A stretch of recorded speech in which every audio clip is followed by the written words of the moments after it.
प्रश्न असा आहे यापूर्वी आंदोलनाने उत्तर दिलं होतं तुम्ही, आता जरांगे पाटील मुंबईमध्ये पोहोचले, तुम्ही मुंबईला मोर्चा वगैरे काय काढणार आहे? महाराष्ट्रामध्ये ओबीसी जोडो अभियान, ओबीसी संघर्ष यात्रा, ओबीसी आरक्षण बचाव यात्रा या टायटल खाली आम्ही महाराष्ट्रामध्ये आंदोलन करणार आहोत हे मी सांगत आलोय.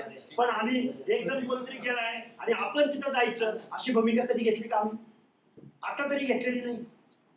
आम्ही आंदोलन करणार आहोत ना. पण कधी आणि काय स्वरूपात? 2 दिवस थांबा, आम्ही वेळोवेळी बोलतोय. मुख्यमंत्र्यांचं स्वागत करताय, मात्र ते मुख्यमंत्री राज्याचे गृहमंत्री आहे. एवढ्या झुंडीनं लोक आले, एवढ्या गाड्या झाल्या, हवे जाम झाला, कायदा सुव्यवस्था मुख्यमंत्र्यांना नाही जमत. हे बघा, लोकशाहीमध्ये आंदोलन करण्याचा, रॅली काढण्याचा, रॅली काढण्याचा, परत उपोषणाला बसण्याचा अधिकार आहे. पण आताच जे काही न्यायालयाने जे निर्देश दिलेले आहेत, आता गणपतीचा उत्सव डोळ्यासमोर ठेवून, त्या ग्राउंडची कॅपॅसिटी डोळ्यासमोर ठेवून, मुंबईतल्या रस्त्यांची रहदारी डोळ्यासमोर ठेवून काही निर्देश दिलेले आहेत.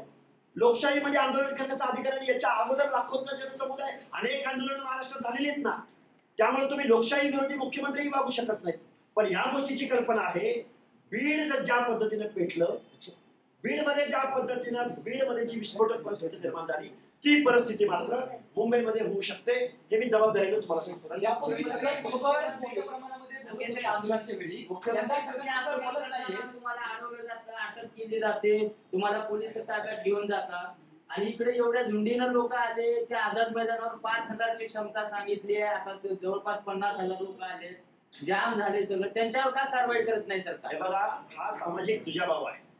गृह विभागाकडून असून, पोलीस प्रशासनाकडून असून, सत्ताधाऱ्यांकडून असेल.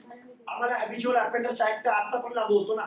गावात एखादा गुन्हा घडला की पहिल्यांदा अटक केलं जातं, उचलून आणलं जातं, मारहाण केली जाते. त्यामध्ये पारधी आहे, त्यामध्ये कडक लक्ष्मीवाला आहे, त्यामध्ये नाथपंथी डवरी गोसावी आहे, त्यामध्ये बेरड रामोशी आहे. आम्हालाच उचललं जातं ना पहिल्यांदा गावात.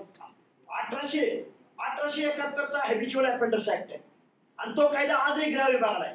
लक्ष्मण हाके चालला की लक्ष्मण हाकेला निश्चित हक्काच्या पाया दाखल होऊ शकतो. पण जरांगे चालला की रेड कार्पेट घातलं जातं. कारण ते शासन करते, कारण ते राज्य करते, कारण त्यांना पाठिंबा देणारे आमदार खासदार आहेत, त्यांना सपोर्ट करणारे, गाड्या पुरवणारे कारखानदार आहेत, वतनदार आहेत. त्यांनी केलेल्या मागणीला अरे एकही माईचा लाल या महाराष्ट्रामध्ये पैदा झाला नाही की तो चुकीचं बोलतोय म्हणणारा. एकही माईचा लाल, एकही आमदार खासदार येऊन पुढे बोलायला तयार नाही की ओबीसीचं हे सोशल डिस्क्रिमिनेशनचं हे रिझर्वेशन आहे. हे रिझर्वेशन गरिबी हटवण्यासाठी नाही, त्यासाठी एससीबीसी दिलंय. तरी सुद्धा इथला शासन करता वर्ग जरांगेला रेड कार्पेट घालतोय.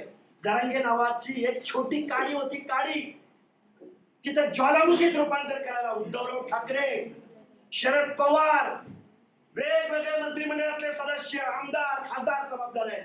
आणि ओबीसीचं आरक्षण संपवणं हा एक गरिबी कार्यक्रम या महाराष्ट्रातल्या मराठा आमदार, खासदार आणि सर्व पक्ष प्रमुखांचा आहे. त्यांना जर हेड काउंटची भाषा कळत असेल, मतांची भाषा कळत असेल, तर इथून पुढच्या कालावधीमध्ये ओबीसी ते जसे एकवटले तसेच एक ओबीसी एकवटतील, ओबीसी म्हणून एकवटतील.